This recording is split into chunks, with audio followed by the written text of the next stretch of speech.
امریکہ کے ساتھ بھی بڑے اچھے تعلقات ہیں. اس رجیم کو مغرب کے انسٹیٹیوشنز پال رہے ہیں. IMF پال رہا ہے, ورلڈ بینک پال رہا ہے, ایشین ڈیولپمنٹ بینک پال رہا ہے. کیونکہ ان کے ہیومن رائٹ کا ریکارڈ بہت برا ہے, لیکن GSP+ جو ان کو تھوڑی دیر کے لیے ملا تھا وہ بھی ان کا کنٹینیو کر رہا ہے.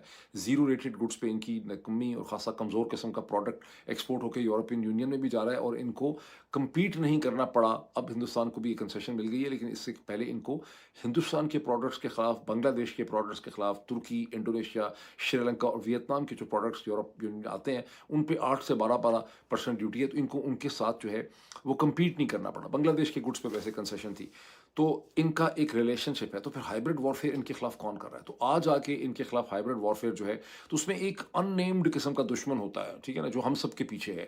تو ہائبرڈ وارفیئر ہندوستان کر رہا ہے, اور ہم سب کے پیچھے ہندوستان ہے, را ہے, اور پھر ایسی ان نیمڈ انٹیلیجنس ایجنسیز ہیں جو صہیونی بھی ہو سکتی ہیں, جو امریکہ کی بھی ہو سکتی ہیں, جو برطانیہ کی بھی ہو سکتی ہیں. تو ڈی جی صاحب نام نہیں لیتے, صرف اگر نام لے لیتے تو ہندوستان کا لیتے ہیں. پرانی کہانی ویسے ہی ہے کہ مغرب کی تمام طاقتیں, صہیونی طاقتیں جو ہیں اس کے خلاف ہیں. اور اس ہائبرڈ وارفیئر کے نتیجے میں جو یوتھ ہے اس کی بڑی ذمہ داریاں ہیں کہ انہوں نے نیشنل سیکیورٹی کے لیے, قومی سلامتی میں یوتھ کی ذمہ داریاں ہیں. انہوں نے پاکستان کو بچانا ہے, اور پاکستان کو کیسے بچانا ہے؟ They should have complete faith in the professional abilities and capacities of the armed forces of Pakistan. اور پاکستان میں اگر کوئی لیڈرشپ ہے institutional and men and women کی, تو وہ صرف اور صرف آرم فورسز پاکستان کی ہے.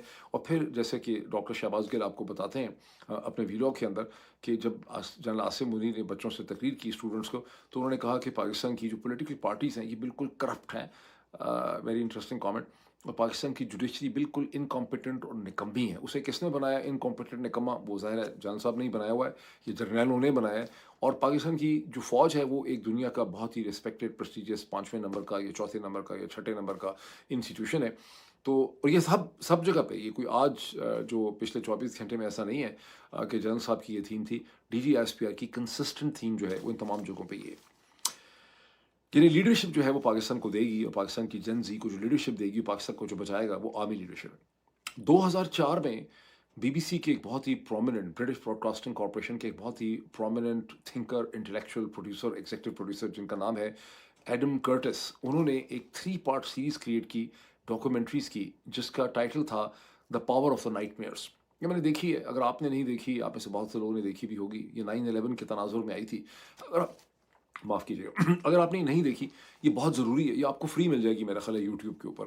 تو آپ اس ڈاکومنٹری کو دیکھیں اور اس کو سمجھیں. اس میں بیسکلی ایڈم کرٹس کی ڈاکومنٹری میں کہتے ہیں کہ پولیٹیشنز جو ہیں اکراس دا ورلڈ وہ, اور اسٹیبلشمنٹس جو ہیں وہ ایک پالیٹکس آف فیئر کھیل رہے ہیں. وہ خوف پیدا کرنا چاہتے ہیں اور ایک دشمن کا تصور پیدا کرتے ہیں اپنی سوسائٹیز کے اندر.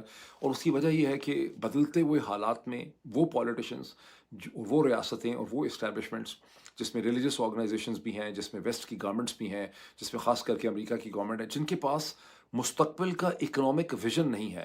ان کو ایسے نئے ٹیکنالوجیکل چیلنجز ہیں, ایسا کمپٹیشن ہے, جیسے امریکہ کو چین سے کمپٹیشن ہے, ایسٹ ایشیا سے کمپٹیشن ہے.